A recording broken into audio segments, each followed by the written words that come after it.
Eu vou ser muito breve.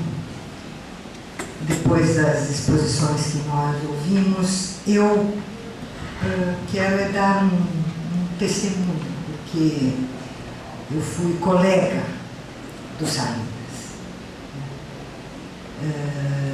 Nós fazíamos o curso de filosofia lá na Rua Maria Antônia, mas nós não tínhamos nos cruzado durante a graduação. Nós fomos nos conhecer em 65, quando foi criado o curso de pós-graduação. Ele foi criado em 65 e ele começou a funcionar em 66. E foi nessa ocasião, então, que alguns de nós fomos fazer o curso de pós-graduação e foi quando eu conheci o Salinas. Ele era uma figura incrível.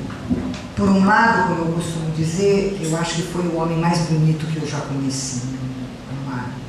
Ele era um esplendor, ele era lindíssimo. Ao mesmo tempo, ele era muito tímido, desajeitado, perdia as coisas, começava a falar e perdia o fio da meada, não sabia onde tinha posto o paletó, o óculos tinha ficado em cima da mesa do bar. Era uma figura muito, muito especial. Ao mesmo tempo, ele era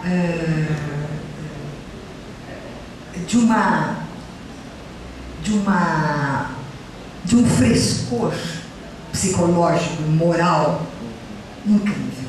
Eu vou dar um exemplo mínimo para vocês terem uma ideia. O Departamento de Filosofia da Rua Maria Antônia, como aliás os outros departamentos pelo menos na área de humanidades, tinham uma estruturação acadêmica de tipo europeu e em particular de tipo francês. Isso significava o seguinte: não só a mesa do professor ficava sobre um estrado, mas havia as mesas dos alunos, né? Quando uma classe era muito numerosa, havia 12 alunos, né? Mas a média era de 6 alunos, 8 alunos, né? O professor era chamado de senhor ou senhora, no nosso caso havia só um professor, né? Senhor, e ele nos chamava de senhor e senhora. Era tudo muito cerimonioso. Você, de um modo geral, não fazia perguntas, não interferia na aula, havia uma distância grande, cerimoniosa. E, evidentemente, havia os professores com os quais a gente se identificava mais, se sentia mais próximo, e aqueles que eram aterrorizadores. Eles eram figuras aterrorizantes. Seja por causa do saber, seja por causa do modo de se comportar, digamos, com todas as letras. Bom, mas o Departamento de Filosofia, isto é, os seus professores, ele era visto por nós, alunos, como um Olimpo, um Olimpo inatingível. Havia o mundo dos seres humanos, nós ali, né? Depois havia um mundo intermediário, meio vazio, e depois havia o Monte Olímpico, onde estavam os nossos professores, inacessíveis, né? Era o saber em estado de fusão e profusão. E o Salinas, nós saímos de uma aula, era quem estava dando aula de pós-graduação, o professor Lebrun. Nós saímos, fomos tomar um cafezinho, e ele disse para mim: bom, eu estou aqui faz menos tempo que vocês, para nós. O que a gente tem que fazer para ser professor nesse departamento? Aí foi aquele silêncio, né? Eu não sei o que os outros pensaram, mas eu pensei: Salinas está tratando, Salinas está louco. Imagina ser professor de departamento de filosofia. Isso nunca, imagine nós, nunca. E aí um gaiato disse assim: é simples. Tem que se dar bem com o professor Janotti. Não, tem que se dar bem com o Janotti. E E aí o Salinas disse, pô, então nunca vou ser professor. Isso dá o perfil do Salinas. O fato de que ele se relacionava diretamente e sinceramente com as pessoas e com a instituição. E, bom, depois ele foi muito bem no curso de pós-graduação, evidentemente, e ele recebeu uma bolsa de estudos para ir para a França, que era a condição para depois se tornar o professor do departamento, apesar do Janotti. E ele foi para a França, nós perdemos o contato, porque quando ele voltou, eu estava aí. E nós só nos reencontramos em 69, quando já estava em vigência o ato institucional número 5, e quando a feição da ditadura havia mudado. A ditadura que nós conhecíamos de 64 a 68 era uma coisa, a nova forma assumida pela ditadura a partir de 68 e em 69 em diante, ou seja, o surgimento do terror de Estado, né, era outra coisa. Eu faço essa menção porque nós encontramos o departamento de filosofia dizimado. Uma parte dos professores tinha sido caçada, outra parte estava exilada e havia os desaparecidos. Do lado dos estudantes era a mesma coisa. Havia estudantes mortos, desaparecidos, presos. Nós éramos muito poucos e era um trabalho desesperador de resistência à ditadura. O que nós fazíamos era um trabalho de não apenas de suportar a adversidade, mas de encontrar caminhos para que nós pudéssemos resistir a ela e lutar contra ela. Então, eu sempre digo que é muito difícil dizer para os jovens de hoje, a menos que eles sejam parentes das famílias dos desaparecidos, é muito difícil narrar o que era o medo. A gente tinha medo da própria sombra. Você não sabia, algumas horas depois, se você estaria ou não na prisão, se você estaria vivo ou morto. E assim, com todos os que nos rodeavam. A gente vinha para a cidade universitária, nós fomos jogados nos barracões, porque o prédio da Maria Antônia foi incendiado por um grupo de estudantes do Mackenzie, que pertencia ao CCC, né, o Comando de Caça aos Comunistas, chefiado pelo Boris Casoy. É uma vergonha, não é? E o resultado foi que nós fomos jogados nos barracos aqui, junto com a filosofia, a psicologia, e nós vínhamos e não sabíamos se voltaríamos para casa. Havia escutas nas nossas salas, na sala dos professores, num cafezinho, onde os professores se reuniam. Havia policiais à paisana nas classes. Você chegava e você via que um colega não estava lá no cafezinho. E você não sabia se ele tinha ficado doente, não tinha vindo, se ele tinha que viajar, se ele estava preso, se ele tinha sido torturado, se ele estava morto. E a mesma coisa com os estudantes. Então, era um pavor contínuo, ao qual, entretanto, a gente não podia se render. E cada um de nós, à sua maneira, à sua moda, lutava contra isso. No caso do Salinas, eu me lembro que ele se decidiu a ler a República com os estudantes, porque ele queria que os estudantes entendessem a figura de Trazímaco. E cada um de nós escolheu um caminho. Eu fui trabalhar o integralismo, fui falar sobre os integralistas, porque o Miguel Reale tinha dito tinha dado uma declaração nos jornais dizendo finalmente chegamos ao poder. Eu não queria saber como é que um integralista tinha chegado, galgado o poder. E cada um de nós, dentro do seu caminho, procurava com os estudantes um meio de, através da filosofia, explicar o que se passava no Brasil e lutar e resistir contra o que acontecia aqui. E é nesse ambiente que o Salinas foi preso 3 vezes. E quando ele saiu da segunda prisão, ele organizou os materiais de pesquisa que ele tinha sobre Rousseau e ele fez a tese de doutorado. Que é essa tese na qual só ele era capaz, finalmente, de desvendar esse mistério que era o Rousseau, sempre interpretado ou como um retórico, inconsequente e irresponsável, ou como um mentiroso, porque atravessado por contradições insolúveis, o Salinas foi capaz de mostrar que as contradições não eram do Rousseau, as contradições eram do mundo em que o Rousseau vivia. Que era uma coisa que só o Salinas, depois que saiu da prisão, era capaz de mostrar para nós todos.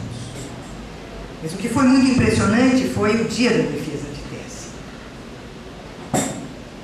Porque nós não sabíamos como é que o Salinas iria reagir a uma situação de interrogatório.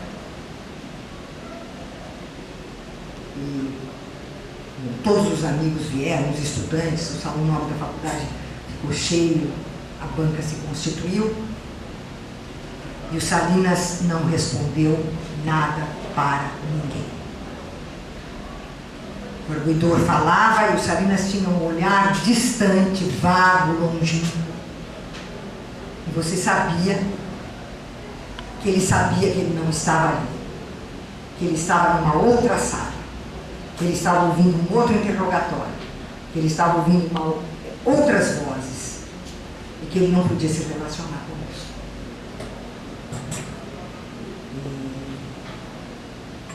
E nós aprovamos a tese e depois, evidentemente, nós pedimos a ele que respondesse, entregamos por escrito as nossas questões e ele respondeu por escrito. E depois da última prisão, o Salinas tinha um gesto. Muitas vezes ele fazia esse gesto, que ele punha as mãos nas têmporas, fechava os olhos. Você ficava tentando adivinhar a dor que estava ali.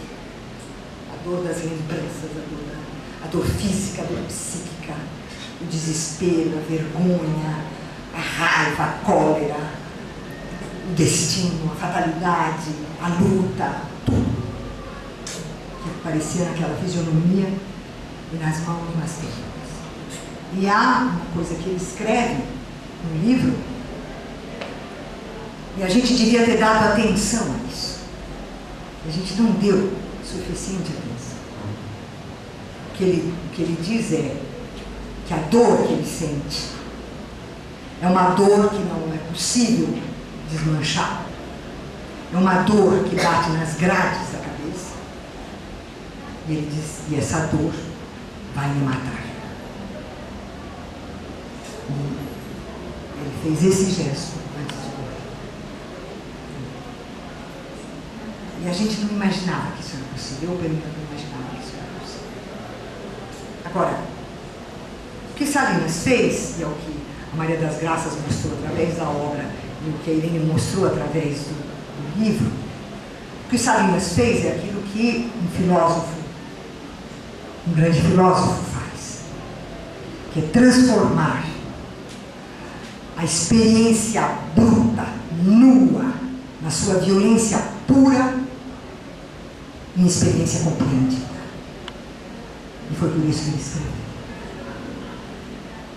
A minha pergunta é, por que ele escreveu o retrato calado? Se você vai ao dicionário e procura retrato falado, o verbete do dicionário diz: é um retrato desenhado por um retratista da polícia a partir dos traços fornecidos por testemunhas. E para nós que vimos aos milhares os cartazes com os retratos falados, sabemos o que isso queria dizer. E a minha pergunta é: por que ele escreveu o retrato calado? E eu penso que há pelo menos 3 motivos para isso. O primeiro, eu acho que o mais óbvio, é que ele fez uma imensa ironia com o retrato falado. Ele fez o seu próprio retrato e se colocou fora do alcance da polícia. O segundo motivo, que é mais profundo, ele tomou a decisão, através da palavra, de desfazer retratos e refazer uma nova experiência. Mas eu acho que há um terceiro motivo ainda mais fundo para que o livro se chame Retrato Calado. E eu penso que é a maneira como se dá a relação entre violência e linguagem. Nós sabemos que os seres humanos criaram a linguagem como uma maneira pela qual se torna possível a relação com o outro, a relação com a alteridade, sem a mediação da violência nua e bruta. A linguagem é a maneira pela qual nós, humanos, nos relacionamos mutuamente com outros humanos. Ora, o que é a tortura? A tortura é a violência última, na medida em que o torturador pede, exige, obriga o torturado a dar a ele o mais precioso de todos os bens: uma palavra verdadeira. Então, não há nada além desse abismo no qual o torturador escarnece da linguagem para que o torturado dê a ele o tom de uma palavra pura, íntegra e verdadeira. E é por isso que esse retrato tem que ser calado. É esse calar-se que é o dizer o que é a violência, a barbárie, o horror da tortura. Eu queria concluir dizendo uma coisa que eu escrevi no livro: Retrato Calado não traz apenas as ideias e a arte literária do Salinas.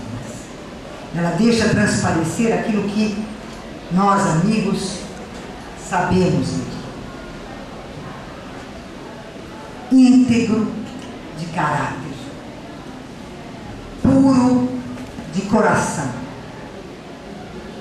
límpido e brilhante de pensamento, e inigualável na amizade.